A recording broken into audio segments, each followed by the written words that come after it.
Okay, I told you I had seen this in a magazine, found it and tore it out several years ago, and I decided that this was the perfect layout for the project that I was going to work on.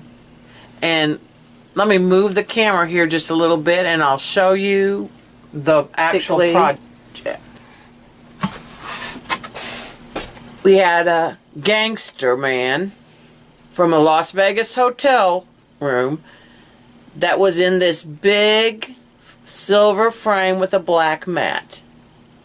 The glass broke when we were moving back from Las Vegas to Texas, and I didn't want to waste it. So what I've done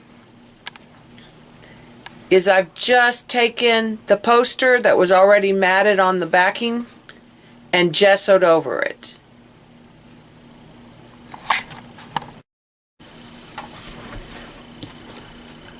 Alright, I want to show you how I figured out the proportions from the card to the poster that I made. So basically I'm going to use fractions. So my card was 5 inches by 7 inches. And I knew my poster space was 20 inches by 28 inches. Now on this one I got real lucky because I could automatically see that this was times 4. That my project was going to be 4 times larger than my sample. Now, if you didn't know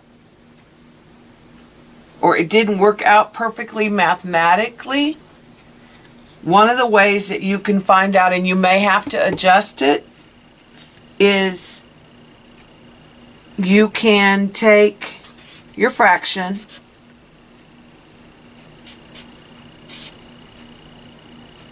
leave one of the boxes empty. And so then what you're going to do is you're going to cross multiply. So you're going to do 7 times 20 and then divide by 5. And that would give you that new measurement, which of course we know will be 28 in our circumstance. But if you weren't sure or you needed to modify it a little bit, that's what you could do if you needed to adjust it just slightly or you needed to figure out how much it's actually going by. You also could go in the reverse and divide to see if you're not enlarging it by an even number. Move this. Let me move. It is I wrote down all of my measurements and I converted them. So here's how I did it. So for example, the red piece in the upper left-hand corner. On the card, it's 1 inches by 3 inches. So I knew that I was multiplying by 4. So 4 times 1 is 4. 3 times 4 is 12. Now, back to my other paper. Right here, I laid out 2 pieces of 18 by 24 watercolor paper, and I figured out on paper how I wanted to make my cuts so that I used the least amount of paper, and I got everything to fit on 2 pieces of paper, theoretically. Now, when I was cutting, I did make a mistake and I did have to cut a couple of pieces over, but that was my fault, not because my math was wrong. I did have to do this sketch a couple times. You're looking for, my numbers were 18 and 24. You're looking for combinations that make 18 and 24. And I kind of started with my 2 big pieces and put 1 on each of the pieces of watercolor board. Once I got all of the pieces cut out, this is basically what I did. Now, I didn't do it in Sharpie marker, I did it in pencil. This is just a sample. But I labeled every piece with the color that they were on the sample in the model and where they were located. So for example, this piece on the sample was 1.5 by 4. Here's my math work where I figured out what my new piece needed to be. I wrote down my new piece, and I wrote down that it was the dark beige and it was in the upper right corner, or it was the red in the lower left corner. And I labeled all of my pieces. In the next video clip, you're going to see where I've covered them with one layer of paper basically. It was way too large for me to videotape. I had a hard time working with the large pieces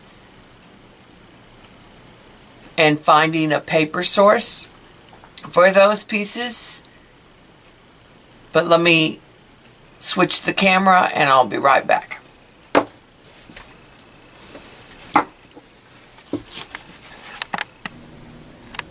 This is where I have the large pieces of paper. I've added one layer. This is my largest piece. It was 14 by 16 inches. I used a vintage pattern directions. This was about the only piece that I had that was large enough.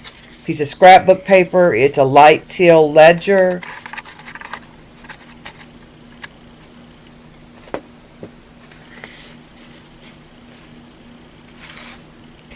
I have some children's illustration encyclopedias. I found Texas and cut those out and added those to this piece. This is my second largest. I used a map of Texas, some tissue, and at the top you'll see some more of that vintage pattern with a jelly print on top. This is some striped scrapbook paper that I'm going to use, and some of the ephemera that may or may not end up in here. Some dictionary print that I jellied. Deli paper I might use on top of some layers. Stacy Anderson sent me in Happy Mail some pictures of some fabulous Indians that I use in the piece. And then I'll get some other photographs and things from my ephemera stash. Here's my basic layout. You can see where I'm at from this point. I've laid everything out. My pieces still aren't adhered to the board. And I'm going to take it a little bit farther. I didn't videotape the process from this point on, so it will be more of final just pictures. You can see that I've gone in with my jelly plate and stamped some red doily stamps. I've used steampunk sepia Lindsay spray to vintage some of the wider photographs. I've stamped with brown StazOn ink using a crackle stamp and a little stamp that puts some acid pit marks. I've added some other photograph images that I had in my ephemera from Fort Worth, a vintage postcard of cattle that I cut around. I'm trying to balance the stripes, the pops of red, the pops of teal, and making sure that it's all aged. And then the next thing I'm going to do is cut out my cowgirl and her painted pony and paint them. I did not videotape that, so I just have some final images.